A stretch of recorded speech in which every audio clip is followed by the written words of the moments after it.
Plano pong MMDA para sa isasagawang EDSA Tayo Prayer Vigil sa EDSA Shrine sa Miyerkules. Kasama sa ipakakalat nila mahigit 100 bagong enforcer. Nakatutok si JP Soriano. Nakalatag na ang traffic plan ng MMDA para sa prayer vigil kontra pork barrel sa September 11. Kasama rito ang pagpapakalat sa may 120 na bagong recruit nilang traffic enforcers.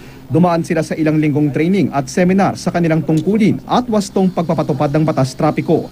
Handa na raw ang mga bagong enforcer tulad ni Irene na preparado na sakaling matapat sa barumbadong motorista. I-apply namin kung anong bilang traffic enforcer. Kailangan panatilihin natin yung tamang dali ng trapiko. Pero tulong lang, assist sa mga motorista.